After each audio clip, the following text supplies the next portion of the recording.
जब आप कहते हैं कि आपको और आपके शरीर को एक साथ चलना होगा तो ये मुझे समझ में आता है, लेकिन मन कहीं और ही चला जाता है। ये हर समय आपके साथ नहीं चलता। आप यहाँ बैठे हैं पर मन कहीं और ही हो सकता है। तो कभी ये अलग हो सकता है, कभी आपके साथ हो सकता है। तो ये मेरा पहला सवाल है। और इसके बाद आइए एक एक करके देखते हैं। ठीक है। अब आपका मन भी कहीं नहीं जाता है। ये यहीं है, पर किसी चीज के बारे में सोच रहा है। क्या ये कहीं जाता है? आपका मन कहीं नहीं जाता। ये यहीं है और किसी दूसरी चीज के बारे में सोच रहा है, पर फिर भी ये यहीं है ना? ना तो आपका शरीर कहीं जाता है, न ही आपका मन कहीं जाता है, और न ही आप कहीं जाते हैं। वे हमेशा मिलकर एक संपूर्ण इकाई बनाते हैं। अगर आप कोई चीज करना चाहते हैं तो आपको कुछ ऐसा करना होगा जो उन सभी के लिए काम करे। आप इन्हें अलग अलग नहीं संभाल सकते, इसे अलग से उसे अलग से। वे हमेशा एक साथ होते हैं, है ना? आपका मन कहीं नहीं जाता। क्या आपने इसे खो दिया है?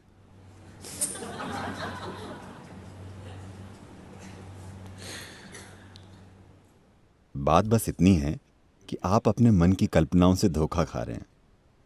ये यहीं बैठा है और कुछ कल्पना कर रहा है। ये कहीं नहीं जा रहा है। लेकिन आपकी पहचान इतनी गहरी है और आप इतने खोए हुए हैं कि आप सोचते हैं कि मन कहीं जा रहा है। मन कहीं सफर नहीं करता, ये बिल्कुल यहीं पर है ना? आपको ये समझने की जरूरत है। आपके मन में बेकाबू और अंतहीन विचार इसलिए चल रहे हैं क्योंकि आपने उन चीजों के रूप में अपनी पहचान बना रखी है जो आप नहीं हैं। जिस पल आप खुद की पहचान किसी ऐसी चीज के रूप में बना लेते हैं जो आप नहीं हैं, तब मन बिना रुके चलने लगता है। आपने अपनी पहचान कई चीजों से जोड़ी हुई है और आप अपने मन को रोकने की कोशिश कर रहे हैं। मैं आपको बता रहा हूं, अगर आप लाखों साल तक कोशिश कर लें तो भी ऐसा नहीं होने वाला। ये नहीं हो सकता। अगर आप अपनी गलत पहचानों को मिटा देते हैं, तब आप इसी पल देखेंगे कि आपका मन एक दर्पण की तरह होगा। ये कुछ नहीं कहेगा, बस हर चीज को परावर्तित करेगा। मन को ऐसे ही होना चाहिए। आपका मन एक ऐसा साधन है जो तभी सबसे अच्छा काम करता है जब इसमें स्पष्टता हो, है ना? ऐसा ही है ना? आपका मन यहां हर तरह की काल्पनिक चीजों के बारे में सोचने के लिए नहीं है। वो जीवन में एक भटकाव है। आपका मन आपको जीवन में स्पष्टता और गहराई देने के लिए है। लेकिन अभी आपका मन बस उलझन का एक भारी पुलिंदा है, सिर्फ इसलिए क्योंकि आपने कई ऐसी चीजों के रूप में अपनी पहचान बना ली है जो आप नहीं हैं, और अब आप इसे रोकने की कोशिश कर रहे हैं। इसे रोक कर रखने का कोई तरीका नहीं है। आपने बहुत बुरा खाना खाया और अब आपके पेट में गैस बन गई। आप उसे रोक नहीं सकते।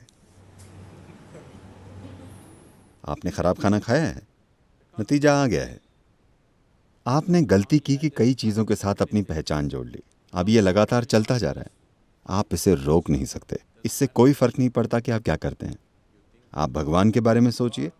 भगवान खुद आपको कई जगहों पर ले जाएंगे।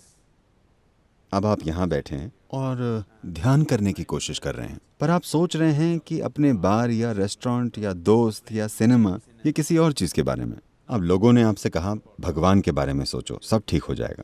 अगर आप राम या कृष्ण के बारे में सोचते हैं तो आप पाएंगे आप राम के साथ सिनेमा जाएंगे। मन की प्रकृति ही ऐसी है। राम खुद आपको बार में ले जाएंगे, राम खुद आपको रेस्टोरेंट ले जाएंगे। आप इसे रोक नहीं सकते क्योंकि आपने खुद उन चीजों के रूप में अपनी पहचान बना रखी है जो आप नहीं हैं। कोई तरीका नहीं है इसे रोकने का। तो यहां जो किया जा रहा है वो आपके मन को काबू में करने के लिए नहीं है।